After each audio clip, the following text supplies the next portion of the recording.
wanni tokko ifa. Filannoon odoo gaafas godhame keessattuu amma KFO'n gara Arsii kanas deemee gara Harargee kanas deemee bakka biraallee booda karaan itti cufamee akka waan tokko hin taane godhamee jira. Yaaddoon ture jira honestly. Hin mo'amnaa ka jedhu. Garuu yaaddoo san maqsuudhaaf maal godhanii akkam gooneet istirateejii kamiin filannoo dimokiraatawaa geggeessinee mo'uu dandeenyaa ka jedhu namoota amma maqaa dhahuun hin barbaachifne aga nama 5-6 tarsiimoo tolchaa jedhame. Waan kana anuu keessa jira. Waan kanarra yaannee baajata waan kanaa barbaachisus goonee filannoodhaaf qophaa'aa ture. Dhugum. So tarsiimoos waan adda addaa baafnee waan maallaqi dhangala'uu qabus dhangala'ee waan tokko wanni qophaa'ee jira jechuudha. Garuu COVID-19 kun gaafa dhufu dhuguma yaaddessa ture. Jechuun amma keessattuu biyya kanatti balaa guddaan geessisin malee biyyoota baay'ee keessatti namni baay'een lubbuunuu darbee jira. So anamma akka ofii amanuttis wanni irraa ka'amee murteeffame jedhee gaafas yaaduttis dabni biraa duuba jiraachuu danda'a. Nuyi filannoodhaaf sirrumatti waan adda addaa goonee qophaa'aa turre. So COVIDin dhufuuni biyyi kun infraastiraakcharii fayyaa hin qabu, maal hin qabu. Nama baay'eetu gaafa san miliinee addaraashitti fa'aa maal fa'aa galaa ture namni. So amma danda'ame akka namni waliin geenye gochuun dirqamuma ture. So nikikki akkasii keessatti namni hin gaaga'ama. So gaaga'ama kana oolchuu fi heerri mootummaa hiikoon itti kennamuu qaba. Seerri immoo yoom hiikoon akka itti kennamu hin laalama. Tokko yoo ifan ta'ini lammaffaa immoo seera san akka jirutti raawwachiisuun absardiititti yoo nama geessa. Absardiiti means waan silaa heerri suni yookaan seerri suni achiif godhuuf hin barbaanne waan biraa waan faallaa ta'e fiduu oo barbaachisa. Seera wanni tumtuuf uummataaf akka toluuf wanni tumtuuf seeras. Waan san raawwachiisuun uummata irraa miidhaa gahaa ta'e waan sanitti hiikoo kennitee miidhaan sun akka oolu godhuu qaba. So sanirraa ka'ee hiikoon itti kennamuun sun amma dogoggoraa jedhee yaadu jechuudha. Amma siin amanu. So COVIDin sun dhuguma yaaddodhe namana. Akkaataan immoo hiikoon itti kennames yaa pirinsipilii seerarraa ka'ee gaafa laalu wanni sun dogoggoreedha yaani namanu jechuudha. Ayyee. Sirruma hidhee tayyaadha. Baay'ee gaarii. Egaa amanee fudhadheeraa ammayyuu gaarummaa maaniin ilaalaa ture amma yeroo kanaatti waan naan jetteef waa'ee seerichaa fi heerichaa keessa dhaqee sin gaafadhu amma maaliif amanteema fudhattee deemaa jirta waan ta'eef. Haa ta'uuti immoo erga filannoon haa darbu jedhamee booddee erga murtiin sun taasifamee booddee wantoota biyya sana keessatti ta'an hundi keenya iyyuu yaadan. Keessumatti Oromiyaa keessatti wanta ta'e yaadatta. Tigraay maal keessa akka inni gale yaadatta. Erga wanti kun haa darbu jedhamee booddee. Ajjeechaa Hacaaluu akkamiin dhageesseeti Taayee? Ajjeechaa Hacaaluu hoggaan dhaga'u mana hin jira. Abbaa bilbilee natti hin beeku bilbilanii natti himan. Jechuun rifadhee akka malee rifadhee wanni suni argitee shira guddaa akka kiyyeeffamee godhame hinuma naa gale hoggasu. garuu eenyu godhee ka jedhu irratti wanni gaafa yaannu fi wanni har'a yaannu wal dida. Wanni qorannoodhaan barbaachisu akkuma jiru ta'e. Of course namni tokko tokko keessatti babarreessu waliifis hin bilbila wal haasofna isaan. Waan wal fakkaataa anattis namni barreessu. Facebook irrattis bahee fachuun argatta namni jedhus jira. Gaafa san namaan. So sanirraa ka'ee eenyutu gurbaa kan akkana godhe ka jedhu irratti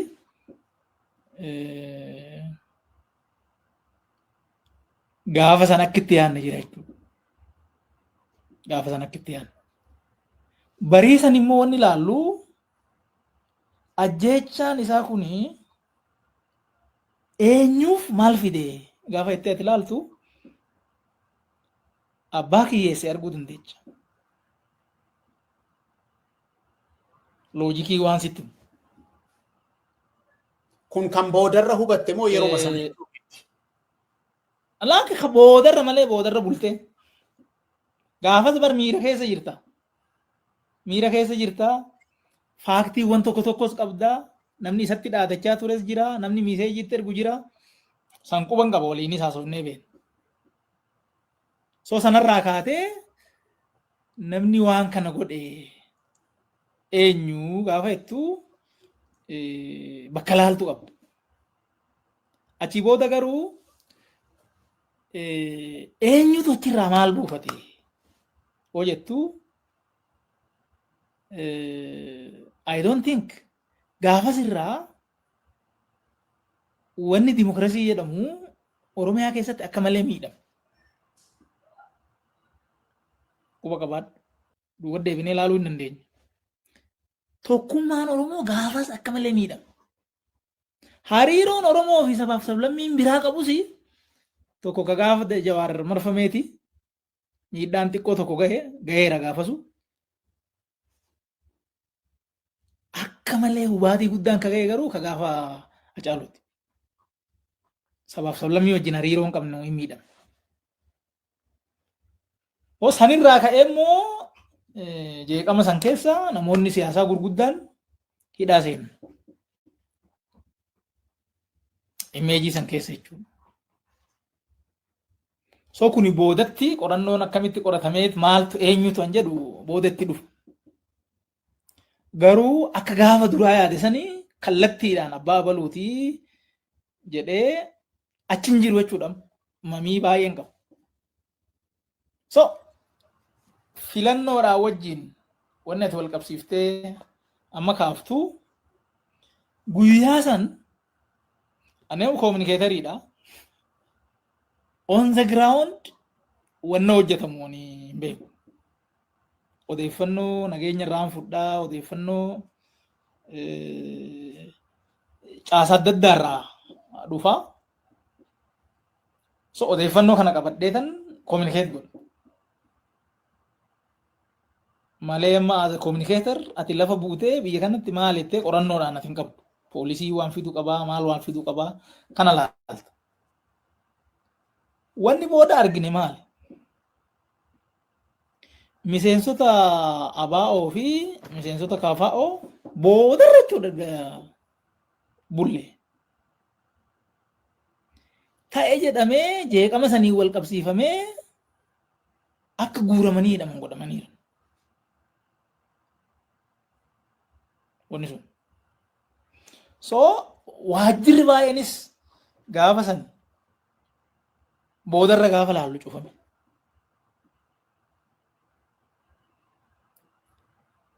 Garuu to that extent anamma jeeqama san keessa miseensa paartii waan ta'eef waan biraa waan ta'eef namni bahee qabeenya balleesse namni bahee waan adda addaa godhu hanidhame nama sani jedhee hoo yaadu so ana soo ta'e yoon balleesse gaafatamuu qabaa abbaa biraa soo ta'e gaafatamuu qabaa so sadarkaa sanitti alligeeshiniin sun erga dhufee waan an beeku isuma jechuudha. Booda garuu wanni ta'e jala akka hojjetame tilmaamuun kiyyan oolle. Ayyee waan an darbees gaafachuudhaaf ture ati iyyuu dubbatte Hacaaluun erga ajjeefame booddee sababa godhamee Hacaaluun mataan isaa awwaala ulfinaa akka dhabu taasifame hundi keenya kan yaadannu awwaala isaaf malu miti namni ordinariin tokko iyyuu awwaalamu miti kan Hacaaluun argate ulfina isaatiifis ulfina uummata kanaatiifis kan gitu hin turre isa booddee garuu wanti ta'e isa tamma jettedha paartii jaraan dorgomuu danda'u ABO'f KFO sababa kanaatiin waajjirri isaanii guutummaa Oromiyaa keessaa cufamuudhaan hooggantoonni isaanii mana hidhaatti kaadireen isaanii mana hidhaatti kaan immoo reebichaan kan ajjeefames hin jira yaadatta biltsiginnaanii Hacaaluun erga ajjeefame booddeedhaa jechuudhaan nama isaan dorgomu paartii isaan dorgomu hunda Oromiyaa keessaa kan rukutee balleesse dhimma tokko irra deddeebi'ee milkeessaa yeroo dubbatu dhaga'een ture koreedhuma hojii raawwachiiftuu irratti waan murtaa'edha jedhee yeroo naasa'u kan ODP keessatti dhaga'e jedhee inni dubbatu akkuma TPLF Tigraayin keessatti godhee Oromiyaa keessattis kan nuun dorgomu jiraachuu hin qabu kan jedhu murtee paartiitii jedhe kana beektaati. Ani kanan dhageenye. Ayyee. An kanan dhageenye. Wanni ani beeku Oromiyaa keessatti paartii 13-15 nun barbaachisu yoo guddate 3 yoo xiqqaate 2 nu gaha ka jedhu gaafa biyyi dubbatu dhaga'eera. Suni keessattuu yaa'ii OPDO ka Jimmaa san irratti akkas jedha. So kanaa'u amananii paartileen nutti makamuudhaaf yaalii godhanii baay'ee ture. Fakkeenyaaf ODF waan san yaalii godhee gaafa of diiganii booda garuu wanni jedhame suniin hafee jara fudhachuun ta'uu didee warra ABO tokkoomee tokkos hoofnee achumatti namoota garii keessaa dhuunfaan fuudhamee achumatti faca'ee hafee malee addatti Oromiyaa keessatti kophaa ta'uu qabnaa namni biraa jiraachuun qabu ka jedhu ejjennoo akkasii gaafa qabatamu hin dhageenye. Honestly odoon san dhagaye an gaafas deema. Qabatamaatti garuu kanatu ta'e isa maal jette? Qabatamaatti kanatti ta'e. Isa maal jette? Hubannaan akkam ture? Keessoo paartii sanaatti paartiin sun keessoodhaan hubannaan ni qabu maal ture? Paartiin hundumtuu haxaamee badee biltsiginnaa duwwaan dorgommiidhaaf yeroo qophaa'u sana hubannaan keessoo paartii ture akkam ture? Maal fa'aa yaadattame? Akkaataan nuyi dubbiitti ilaalaa turre ABO fi KFO'n paartilee garii mircaa boordii dhoo. Mircaa boordiin isin ulaagaan guunnee kanaafuu paartiin guunnee sarrazamtaniirtu jedhee keessa baase. ABO fi KFO'n immoo hin dorgomnuu ka jedhu haalli mijataa miti jedhanii ejjennoo qabatan.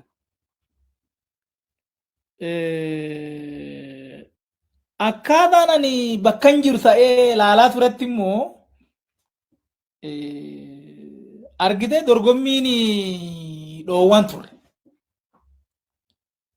Dorgommiin dhoowwan turre wanni booda argine akka jiru ta'ee jalatti miseensa maal rakkoon jalatti ture suni foraas inni karaa nu beeknu ni miti. Karaa nu hin beekneen wanni godhamu jira. So jarri kunuu yookaan yaa'u warri alaatis warri immoo biyya alaa gaafa san naashinaalizimii Itoophiyaa kanarra jirra. Filannoo kanan godhinaa ka jedhu warri dhiyaa kunis dhiibbaan akkasii turee jira. So jarri immoo TPLF deeggaru. TPLF immoo nuun diina inneeti yaada turre. Diraamaa namichi godhe jedhellee booda kana erga filannoo booda dhageenye nuti kiyyoo san kiyyeessillee jedhee nutti hime. So aga gaafa sanii jarri kuni TPLF nurratti fe'uuf yaalii godhaa jira. ABO fi KFO'nis wanni isaan filannoo kana hirmaachuu didanii fi yookaan warruma dhiyaa kan abdataniiti yookaan immoo wayyaaneef tumsa gochuu isaaniiti. Ka jedhu yaada akkasiitti ture. Innaa amma Finfinnee keessatti faa namni bilisumaan dorgomee bakka biraas bilisumaan dorgomee so odoo dorgomanii gaaruma ture isaantu dhiise malee dirreen banaa ture ka jedhu amantaan ture. Dhiisuun immoo mirga isaaniiti akkasitti bahee ibsa kennaa ture. Waan san immoo I am not just wannoodhaaf miti paartiidhaaf loogee odoo hin ta'in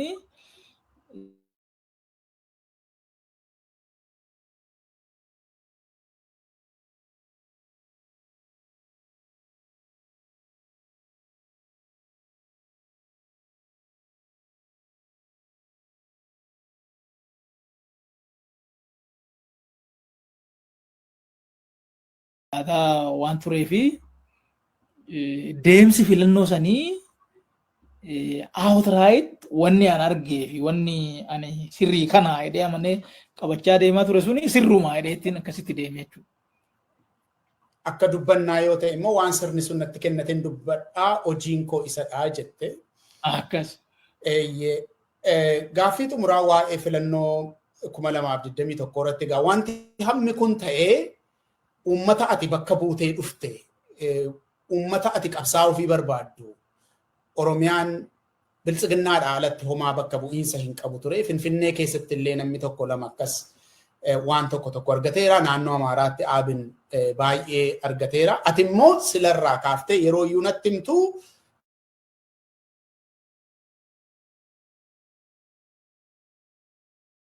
kallattii misoomaatii kallattii walqixxummaatii kallattii haqaatii kan jedhu abdadhee man deemaa ture jette. Gaafa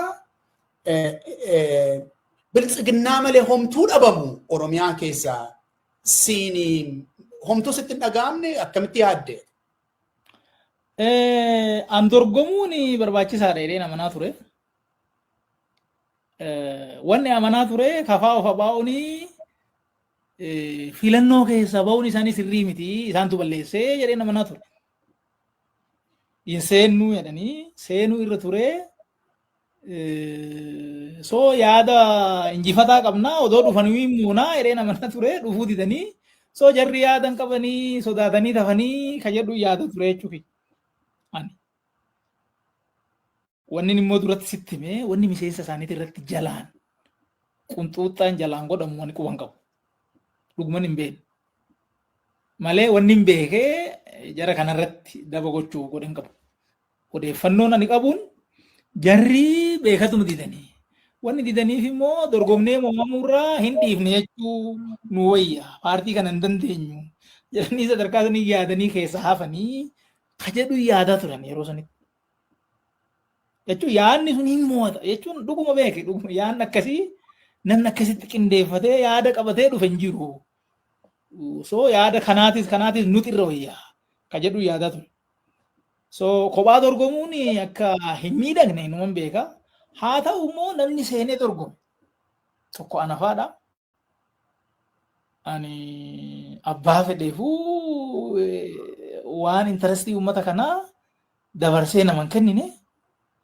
Namoonni biraas namoonni ani gaafa sabdachaa ture ka wajjin namoonni goone ka seenanii bakka qabatan jira. So abbaan dorgomuus jiraate dorgomuu baate so intarestii Oromoo hin eegna hin tiksina. Karaa jedhuun akkasumatti jira. Bakka dubbiin jal'ate jedhetti lakki kun hin ta'u ani biltsiginnaa jedheen dhiif. Biltsiginnaa uummatan bakka bu'ee achi jira. So wanni jenne suni akka jennetti yoo raawwatamuu baate kun fedhii uummata kiyyaatiif hin ta'u jedhee bakka kamittuu ulaa kamittuu qabsoo godhee jira. So hin ta'a ka jedhu akkasumatti yaadaa turre jechuudha. Morkataan jiraatee jiraatu baate ani morkataadhaan morkuufi miti. Intarestii uummata kiyyaa achitti tarkaanfachiisuu kan achi seenee an jedhu bakki sun ture. Ayyee waa'ee filannoo bara 2021 irratti gaaffii xumuraa. Qunxuxxaa kaadiroota adda bilisummaa Oromootiif KFO irra jiru irratti odeeffannoo hin qabu kan jette san akkuma sanatti hafudhadhu. Garuu sadarkaa biyyaatti hooggansi jiru keessumatti kan adda bilisummaa Oromoo hidhaa ture waan ija namaa jalaa dhokatu hin se'u. Hayyuu dureen isaanii immoo manatti uggurameetu ture. Atis hin beekta. Isa hoo akkamitti ilaalta turte? Argitee gaafa sanii humni gaara jiru. Humna gaara jiruun duratti ammoo wanni haasa'amaa tures jira. Amma bara 2011 qawwee hiikkadhaa galaa qabsoo karaa nagaa godhaa jennaan Daawitiin eenyutu hiikkachiisaa immoo eenyutu immoo hiikkataa ka jedhu an dubbatan qaban. So asteechee gaafa ilaaltu egaa qaamni kee gartokkeen gaara jiraate egaati immoo as jiraatte hariiroo wayii jiraachuu hin danda'a. So mootummaan immoo warra karaa nagaa kana keessa jiru deebi'ee immoo warra qawweetii wajjin hariiroo qabaatan warra kana gaafachuun sirrumaa jedhee namani jechuudha. Anamma qabaachuu dhabuu isaanii security beeka qabu jedhame. So sirna kana erga itti amannee booda ofii dhaqee qulqulleessuu hin danda'u. Wanni security irraa wanni tikarraa poolisii irraa dhufu kuni jarri kun dhugumaa waan kanaa wajjin hariiroo qabu shakkamanii jiru. So manni murtii addaa baasu hidhamuun isaanii wannoo miti jechuudha. Abbaan hoolaaltu wannoo qarqara teechee. Wanni rakkoo maalinni obbo Daayoo Ibsaa marsanii akka manaan baane dhoowwuuni oo balleesseedhaan qabanii hidhuun sirri garuu manaan baheen jedhanii marsuu suni sirriin turre isa akkasitti nan laala. Hooggantoota adda bilisummaa Oromootis erga manni murtii isin bilisa jedhe booda waan kana fuudhanii dhaqanii burraayuu kaanii achi kaa'uun sirrii akka hin tahin nan amanaa. Wanni sun sirrii mitillee jedhee gaafa mootummaa keessa jirullee barreessee beeka jechuudha. Dubbadhees beeka. Sirrii miti. Gaafa Sibaata Naggaa gadhiiftanii ragaa itti dhabdanii warra immoo manni murtii gadhiisee maaliif hiitanii hin jedhu barruun hin jira namuu deemee ilaaluu danda'a. Wanni heeraa ala godhamu tokko sirriidha jedhee anan indoorse godhan jiru. Ammoo wanni nani ragaa dhabuurra wannoo ta'e yoo ta'e malee wanna seeraa alaa wanna heeraa alaa takka indoorse hin goone amma qalbiin kiyya beekutti jechuufi. Hayyee galatoomi taa'ii. Gaaffii ittaanutti dabarra dhimma kan biraa waraana Oromiyaa keessaatii fi waa'ee lola Tigraay. Waa'ee Oromiyaa baay'ee irraa quba qabdaa. Lola Tigraayis immoo hamma tokko silarraa naa kaafteetta. Dirree irrattis wanta yeroo waraanaa duulamaa ture waan ta'eef waan baay'ee waan beektuuf isarraa gaaffii muraasa si gaafadha. Isa yeroo lolli sun ture yookaan immoo isa yeroo Biltsiginnaa keessa turte sana miti kan hin si gaafadhu amma hubannaa amma qabdu kanaan gama booddee irra gootee wanti hundumtuu ifee argiteen bu'uurri lola Oromiyaa keessaa maalidha jettaati? Amma waan baay'ee arginee jirra. Wanni cuunfinee harkaa qabnu Abiyyi nagaan barbaadu. Kuni waan yaa ollee bullee argine jechuudha. Gaafa jalqabaa yaa namaafuu akka hubatamu.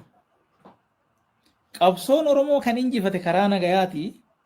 Qabsoo nagaan injifate kana gaaratti deebisuun sirrii miti. Warri gaara dhaqe dogoggoraa ka jedhu ejjennumaaniin honestly amaneetuma kun akkanaa miti.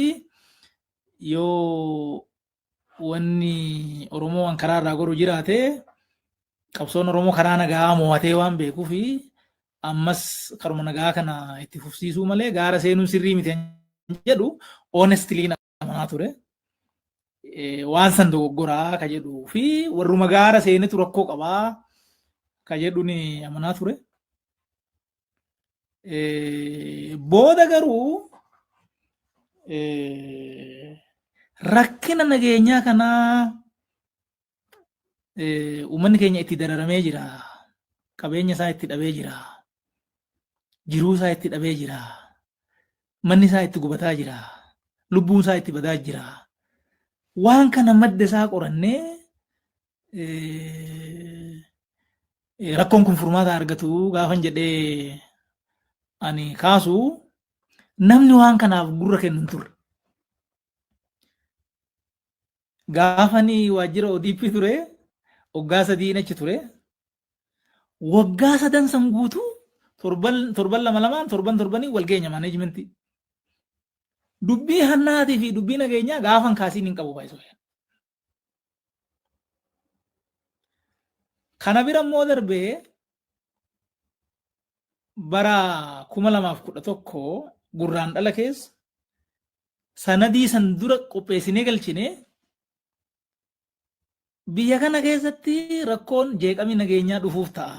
Jeeqamni diinagdee dhufuuf ta'a. Jeeqamni bulchiinsaa dhufuuf ta'a. Jeeqamni dippiloomaasii dhufuuf ta'a. Wanni kuni sirriitti yaadamee furmaata argatuu qaba. Ejentiin waan kana jalwee bakka cabetti waa sirreessu jiraachuu qaba. Jennee sanadii itti kenninee sanadii kanarratti illee immoo maa callistan jedhee ani itti dubbannaan namichi kuni yaada diyaaspooraa maraatteeti. Waan akkanaan dhaga'inaa jedhe. Of course yaa'u diyaasporuma namni tokko namni yaadi isaa wannoon ta'een hin jira jedheetan gaafas naman taane wayii argeeti bakka jedheetan poozitiivili ilaalta ka. Wannoon irraa kaateetii miti. Achi bira darbee garuu hin mari'anna gaafa jennee marii dite. Addatti garuu gaafa abbootiin gadaa karrayyuu ajjeefamanii an ajjeese mootummaa ta'uu odoon anuu beeku namni waan kana godhe shaneedha jedhanii gabaasan. Sana dura odeeffannoo nan qabuun namni mana namatti gubu, namni dhiira gudeetu, namni qoraan guurrachiisee nama gubu warruma kaanii jedhee yaada ture. Wanni sun immoo hamaadhaa balaaleffatamuu qaba.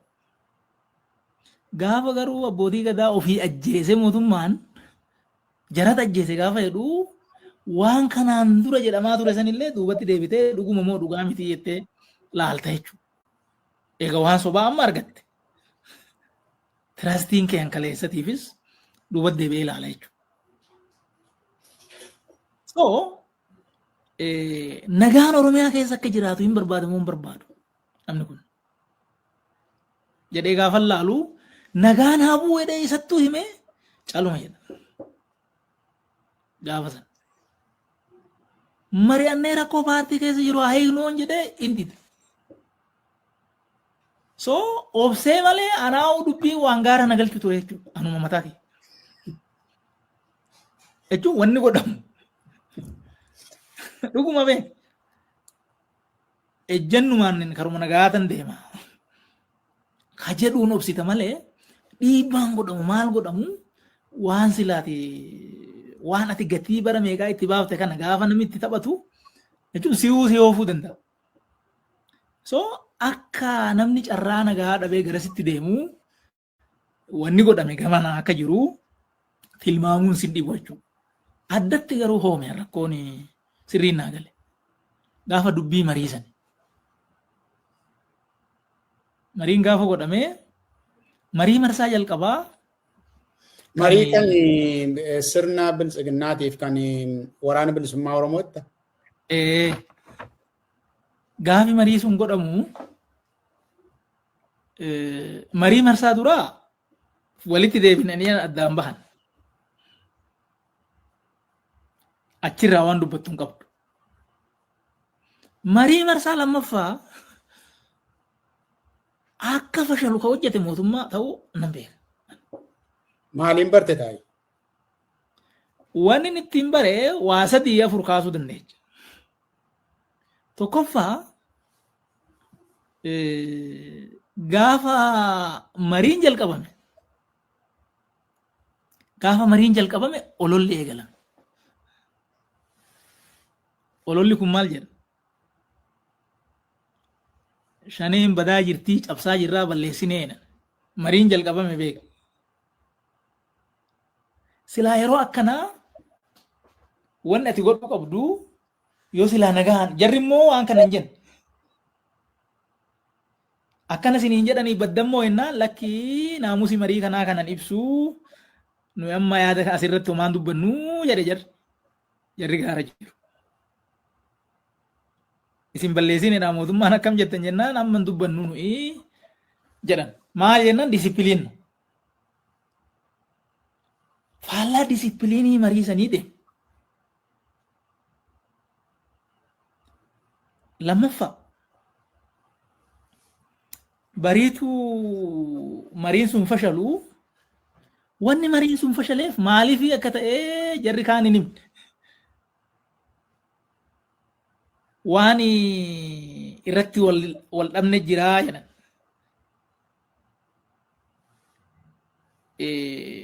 Individually nama dhuunfaan ko'oobti nu godhuu malee akka silaa wannootitti hin mari'anne jennaan marii san didanii jedhan tanu. Jarri immoo maal jedhe? Gaafii erga deebi'ee bubbulee jarri kaasnaanii waliigaluun dadhabamee jedhan. Wanni immoo allakkaa'ee beeku gaafiin duraan deebi'ee badee jira. Gaafiin diinagdee, gaafiin lafaa anammaa wargitu kana beenyaa malee irraa si buqqisan. Hin jiru gaafiin lafaa. Kan amma Baaleetti argitu kana, ka Booranatti argine kana. Diida Yaaballootti. Irraa buqqisee si balleessee sumunii odoo sitti hin kennin deemisiin jedhe ka kooriidariin godhamaa jiru kan. Qabeenya keetirratti abbaa miteeti. Tokko gaafiin gaafa 1960 ture tokko kana hin jiru. Ka biraa dimokiraasii. Dimokiraasii nama biraatitti dhiisiti anuu miseensi caffee miseensi paartii badhaadhinaa namni paartii kanatti gatii kaffalee gad dhaabe maayikii irra cufamee akka hin dubbanne godhama. Bakka bu'aan uummata miliyoona 50. So dimokiraasiin hin jiru. Deebi'ee siin jedha garuu warri kun. Wanni eenyummaadhaan wal qabatu hoo? Maaltu deebi'e? Gaafiin afaan eessa jira? Hin jiru. Oromoon akka Oromootitti kabaji isaa kaleessa warra irra wayi. Gaccabe. Aadaan Oromoo kabajamaan sun ka safuu qabu sun eenyummaan Oromoo har'a harreetti fe'amee ganda keessa deema. Ana dargita. So gaafiin eenyummaa, gaafiin aadaa, gaafiin maaltu deebi'e? Inumaa'uu Oromoo waan inni hin ta'in akka ta'u godhamuutti jira. So gaafiin eenyummaatu rakkoodha. Gaafiin qabeenyatu rakkoodha. Gaafiin dimokiraasiitu rakkoodha. An deebi'ee hin jiru. So gaafiin deebi'ee dhumee jira. Homaa wanni hanqate hin jiru jedhe jarri kun. Kana jechuun maal jechuudha? Eega gaafiin deebi'e wanni jechuun hin jiru qabsoon hin jiru jechuudha beeku. Akkanammoo hin jedhamu. Ameerikaa keessattuu gaafiin deebi'een dhume asitti itti dhiisi. Inuma wal dorgomaa miti dimokiraatii fi riippaabilikaaniin hin jira gaafiin deebi'ee dhume hin jiru. So tokkoo kan. Ka biraa gaafa sanii warri gaara jiru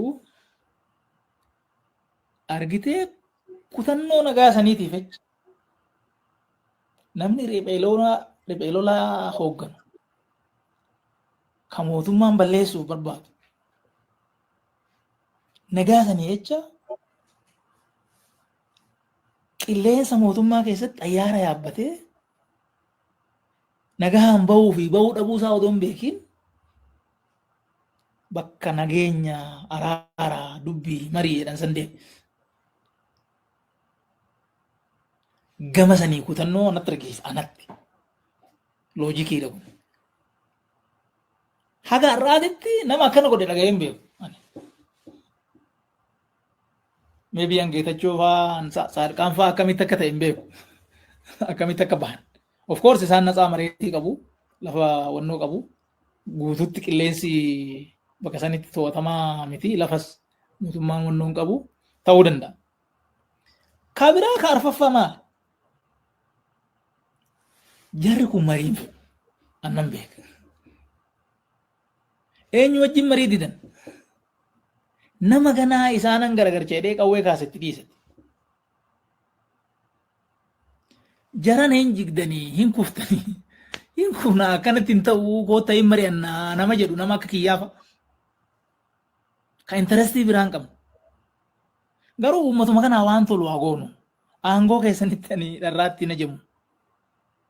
Akka kanatti deemuun garuu isiniif isin tolu uummannis immoo achi keessa miidhamu jira. Lakki gatteenyee mariidhaan sirreessinaa gaafan jedhee an gaafadhu. Namni waan kanaaf gurran kennin nama biraa nama qawwee itti kaasee wajjin genuinely mari'atee rakkoo furaa ka jedhu waan yaadamuu miti. So kanarraa ka'eeti namni dubbisan waraanni Oromiyaa keessaa akka hin dhaabbanne akka itti fufu akka ergaramni uummataa kun itti fufiinsaan deemu barbaadu namichuma kanaa. Of course amma namni milishaa gara gandaa hooggansa gara gadaan gaafa laaltu inni nu hirriiban qabu ofiifuu rakkoo irra jira. Garas hin sodaata. Yoommoo waan kana lakkii ka jedhu ta'e waan nyaatu immoo hin qabu gamana ammoo gubbaarraa ammoo hin sodaata. Akka daabboo difoosanii gubbaarraanis jalaanis rakkoo kee jira baay'ee. So warruma gubbaarra jiru nama muraasa kanatu addatti immoo namichumatu waan kana hoofa malee waraana Oromiyaa irraa namni biraa nama waan dhimma qabu natti hin fakkaatu namni biraa waan barbaadu se'u. Hayyee galatoomi taa'ii. Waan asi gaafachuuf malee tokko darbiteetu deebiftee waa'ee mariin nagaa maaliif gufate kan jedhu sana. Garuu baroota darban 6-7 keessatti waan nuyis atis namni hundumtuu Oromiyaa keessatti taajjabe tokko irratti yaada keessi gaafadha. Yeroo baay'ee lola jedhamu kana keessatti kan miidhamu lammiilee nagaadha taa'ii akkuma argite nama nagaatu ajjeefamaa, nama nagaatu manni irratti gubamaa, nama nagaatu buqqaafamaa. Baay'een isaa immoo kan dhageenyu ragaanis kan irratti bahe keessumatti amma waa'ee Gujii buqqa'insa Gujii irratti amnestiin naannoo Amaaraa keessaa godina tokko fudhate Gujii immoo Oromiyaa keessaa Gujii lixaaf bahaa fudhate kan qorannoodhaan qoratee satalaayitiidhaan suuraa satalaayitiitiin deggeree odeeffannoo keessoof alaa fayyadame kan inni maxxansiisee nu dubbisiise jira 2020 irratti. Sirnumti kun loltuu bobbaasee akka inni uummata buqqisee jechuudha lafarraa. Warra Guduruutti Wallagga Bahaatti waan buqqa'insaa kana hin dubbannu. Namoonni balbala isaanii irratti ajjeefamu. Shaneedha jedhamaniitu ajjeefamu. Keessaa gaafa dhageessu ati keessaa gaafa dubbiftu hawwii paartii kanaa yookaan sirna kanaa yeroo argaa turtetti maali lammiilee nagaa kanaa fi gara laafina dhabuun ituu maanguddoon hin hafin dubartiin ituu hin hafin ijoolleen ituu hin hafin gara laafina dhabanii keessumatti Oromiyaa irratti waan akkasii hojjechuun kun maali lolli namni lola walitti ba'e loltuu walitti ba'e wal loluuni waan tokko sana maaf wal loltanii namni jedhu waan jiru sanatti hin fakkaatu. Lola gidduutti lolli taasifamuu yoo lammiilee nagaarra waan tokko ga'e gaari nama mana keessaa fuutee rashanuun nama karaarra deemu qabdee ajjeesuun hidhaadhaa fuutee nama ajjeesuun abbootii gadaa irra deddeebitee kaafteetta lafa isaan jiranitti marsanii qabanii rashanuun maali wanta akkasii taayee maal dubbiftee ati paartii sana keessaa hawwii paartii sanaa keessa yeroo turte ilaalcha keessa sana ture maal argite taayee ati namuma nagaarratti xiyyeeffachuun kun maaliif? Waan kana gaafi milikkita isaa agarre bubbulle.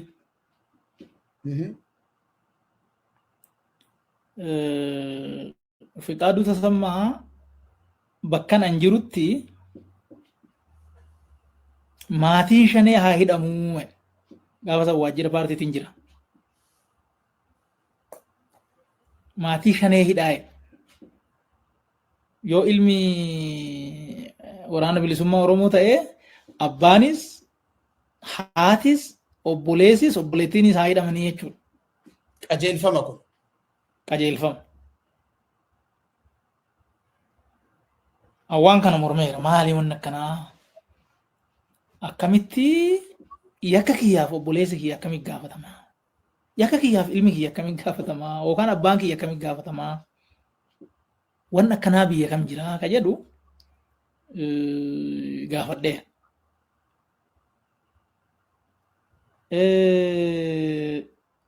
Bara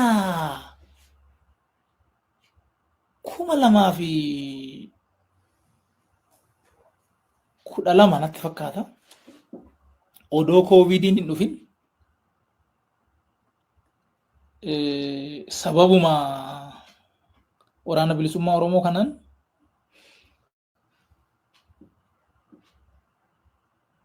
maatii jedhan kana odoo mana murtiin dhiyeessiin sanqalleetti nama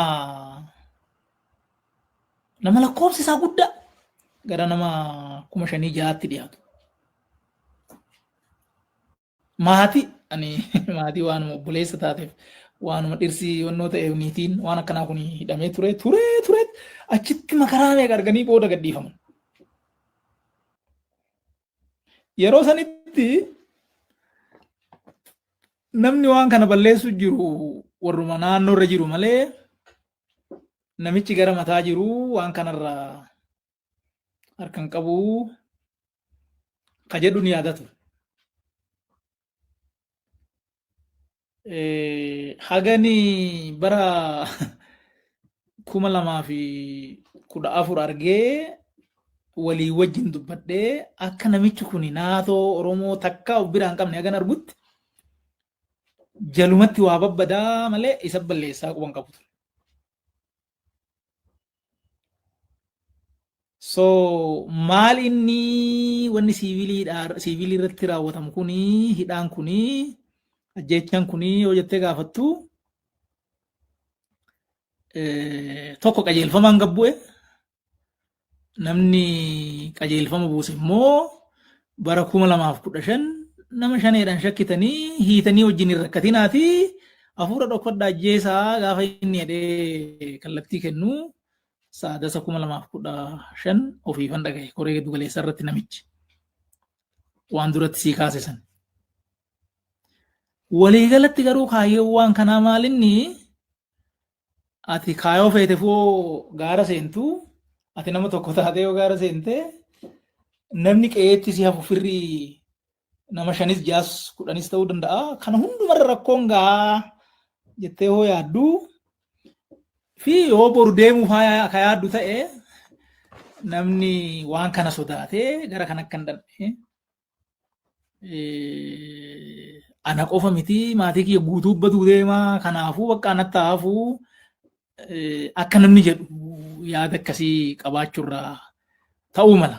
Kanaaf jedhamee namni hin jiru yoo tilmaamtee ilaaltu garuu atiin namni waggaa 40 shaffaxxeedhaaf abbaan kee namni waggaa 90 yoo ka hidhamee dararamu ta'e haati ta'e kan waggaa 70 yoo hidhaadhaa baafamtee karra shanamtu taate maqaa keetiin kuni argitee nama sodaachisanii suukkanneessanii gara san akka namni wannoon taane gochuu ta'uu danda'a. Waliigalatti garuu ilaaltu maal inni kun yakka waraanaati. Yakka waraanaati. Sanyii balleessuudhaan illee waan wal qabatee ka'uu danda'u jechuudha. Bakka biraatitti amma sanyii balleessuu jedhamee naannoo Tigraay wal qabatee ka'aa ture jira. Sanyii balleessuun kanarra caalu hin jiru. Badii kiyyatti yoo ilmi kiyya du'e, badii kiyyatti yoo haati kiyya duute, badii kiyyatti yoo durbii firri eessumni kanaan dararamu ta'e, wanni yakka sanyii balleessuuti jechuudha. Yakki kun hammam jabaadha ka jedhu Oromoon akka uummataatittis hayyoonni immoo addatti waan kana laaluun waan irra jiru jechuudha. Yeroo tokko immoo qurxummii balleessuu fi bishaan gogsuun barbaachisaadha jedhamee kallattiin illee kennameera laayivii dubbatamee jira. So wanni kuni bakka keessa socho'u. An ammas qabsoo humnaa akkan deeggarrisittani. Qabsoo humnaa wanni dhiibee achi si geessu na geessu yeroo baay'ee ture garuu hin ta'u jedheetumani itti dhiisee rakkachaatu asumatti hafe. Qabsoo humnaa an ittiin jiru. Haa ta'u immoo warri silaa wal waraanu seera waraanaa eegee wal waraanuu irra jira. Seera waraanaatiin ala akkaataa yakka sanyii balleessaa of keessaa qabuun akkaataa yakka waraanaa qabuun wanni godhamu kuni waan hamaadha waan nama gaafachiisuu illee qabu kun akkana jechuudha. Ayyee taayee galatoomii gaaffii tokko waa'ee Tigraayis gaafadheetanii waan biraatti darbaa waa'ee dhuma waraanaa kana laalchisee waa'ee Tigraayis lakkaafteetta walgayii lafa kaadireenii 2500 walitti qabametti dhufee waan nutti hime qabaa jette san dhaga'ee sun waan haaraadha an takkaa waan akkasii dhaga'ee hin beeku miidiyaa irratti sin himamne achi keessas hin jirru waan ta'eef dhageenyee hin beeknu kuni wanta baay'ee nama dhibudha. Garuu lolli sun maal akka inni ta'e in yaadatta akkaataa inni itti jalqabames keessa teessee keessoo sirna sanaa teessee argiteetta waan baay'ee taajjabdeetta qabeenya bobbaasuu irratti humna namaa bobbaasuu irratti maal takka hojjetamaa ture achi jiraattee argiteetta. Amma gaafa achi deebitee ilaaltu wal dhabdeen giddu galeessarra humna jiru kanaa fi Tigraayin gidduu jiru sababiinsaa wal dimshaashatti ta'us hamma tokko hin beeka. Haa ta'uutii garuu hawaasni addunyaa waan galmeessee ol kaa'ee qaba waa'ee lola Tigraay irratti. Tokkoffaa ethnic cleansing wanti jedhamu taasifameera. Jaarmiyaan tokko immoo genocideedha jedhee gurmuu abbootii seeraa tokko waliin qabee dookumentii maxxansee baaseetu jira. Dhumaatiin iddoo sanatti ta'ee waan hiriyaa qabu hin fakkaatu lola biyya sana keessatti ta'e irraan lakkoofsaanii fi baay'inaanii akaakuudhaanis isiin jechuu gooti. Inni Oromiyaa keessaa akkuma jirutti ta'e. Amma gaafa dugda duubatti deebitee ilaaltu. Abbummaadhaan waraana kana kan barbaade gama lamaanuu keessaa tokko abaluudha jechuu dandeessaa? Anamma gaafa dura waraanni kun eegalu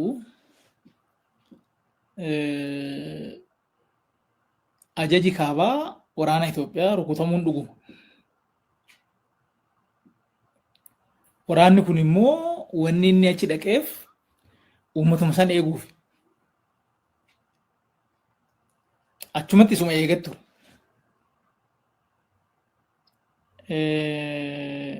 So achiin dura wanni deemaa ture jira. TPLFin meeshaan achi keessa akka sossoonee dhoowwa ture. Meeshaan waraanaa gurguddan.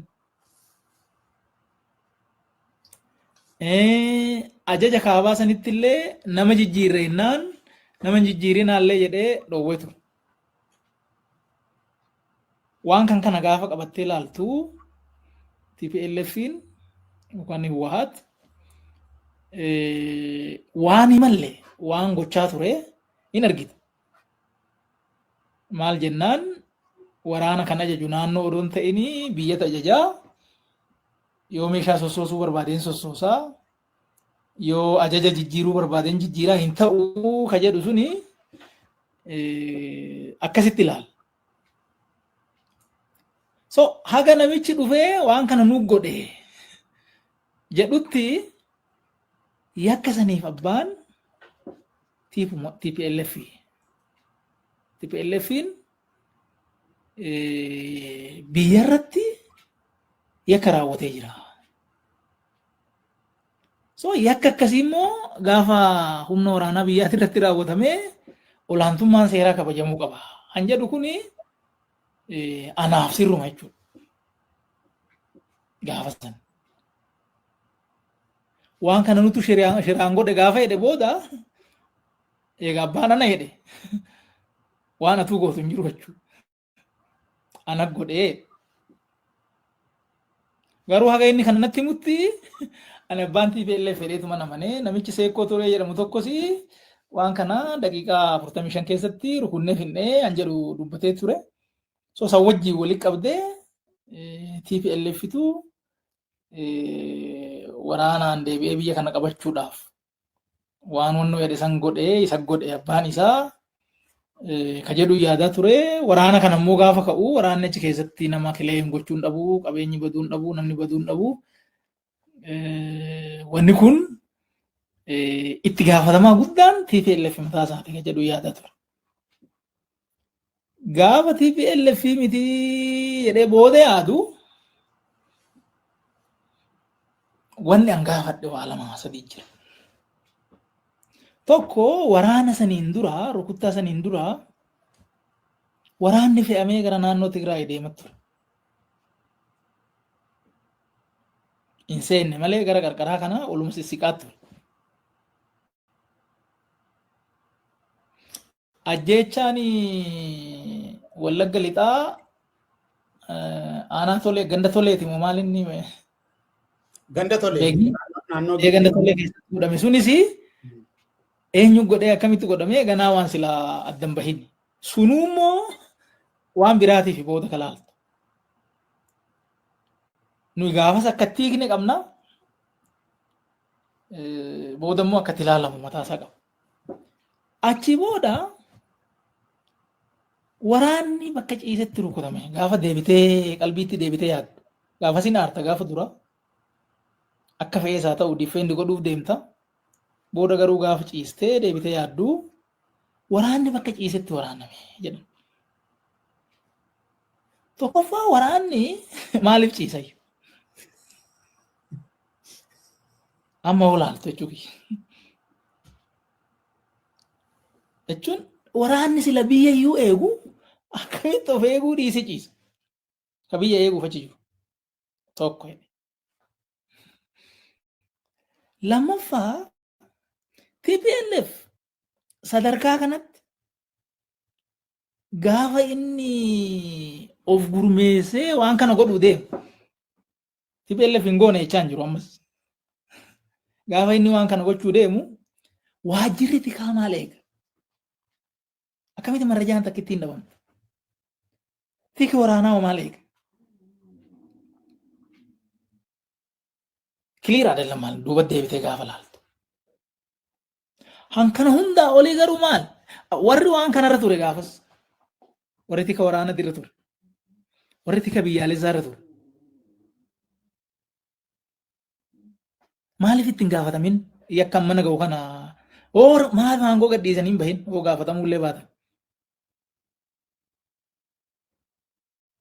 Argitee waraanni Israa'el gaafas warri gaafa Hamaas dhaqee rukute kan namni gaafas achirra ture riizaayin godhee bahee jira. Maaliif rakkina isaatiin wanni kun seenee an jedhu jechuudha. So gaafa wanni kun ta'u namoonni gaafa san bakka silaa murteessa turan bakkuma jijjiiratan malee waan akka hin taane.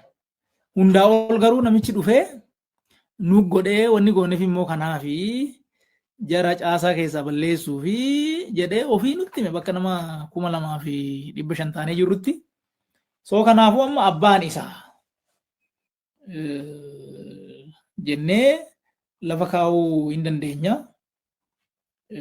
jechuu kiyya.